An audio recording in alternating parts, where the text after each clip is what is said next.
Right, I've got a customer here that's brought his car in because his brakes aren't working as well as they normally do. Now I've already taken the wheel off to have a look at them, and I can immediately see that we've got a big problem here. And just to show you, it's quite badly worn, but also it's very, very rusty, because here is a new brake disc, and you can see the old one here is basically all falling to bits. And so what we're going to do is we're going to replace this brake disc and the brake pads, which are equally as worn, and hopefully we're going to successfully fit some new parts.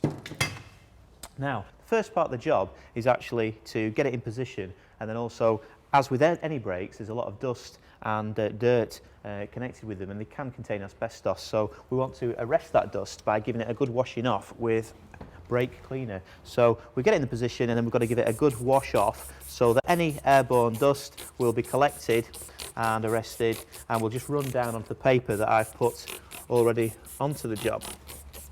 So it's nice and clean, and it can be thrown in the bin rather than me breathing all the dangerous dust. The next stage is to basically get stuck in and strip it apart, and we can see then in greater detail what we've got to work with. So I'm going to first of all take out this caliper bolt here so we can reveal the brake pads. So I'll get this apart. And that's the brake caliper, which we'll pop to one side for now. We can take the brake pads out, and you can see here when I compare it with a new one that they're actually very, very badly worn, in that that's the thickness of a new one. You can see that the thickness of that lining is very, very badly worn, so they definitely need changing. What I'm going to do now is remove the caliper carrier, and then that'll enable us to take off the brake disc. So I'm going to use air tools just to speed the job up, but they're not essential for the job at all. So I get stuck in here now.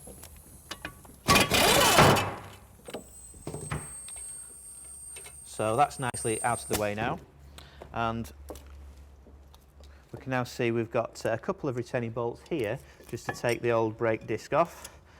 Now this is going quite well actually, but it doesn't always go quite as good as this. And you can see again when I compare the two brake discs that that's clearly in good condition, that's clearly ready for the scrapyard.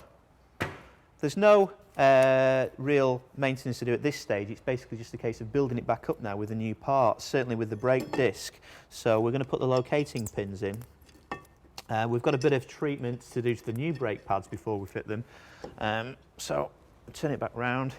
And this can sometimes be a bit of a tricky part, fitting the caliper carrier back on, because it's buried behind the hub and you can't always see what you're doing. So see how we go with that.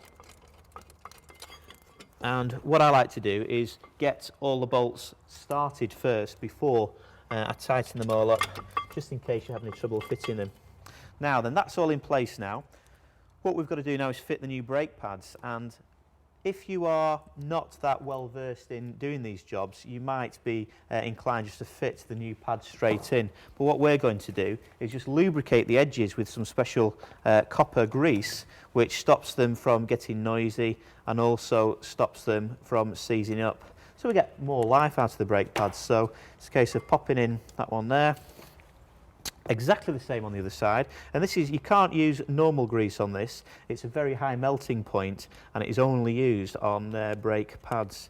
So make sure you get a small tube of that if you're having a go yourself. Finally, we've just got to push back this caliper piston here with, I use a large pair of pliers, but you can use a G-clamp or anything like this, and this just pushes the piston back to allow us to fit the new thickness of linings into the braking system.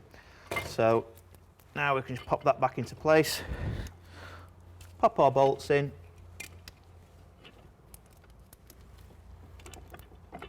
and one at the bottom as well.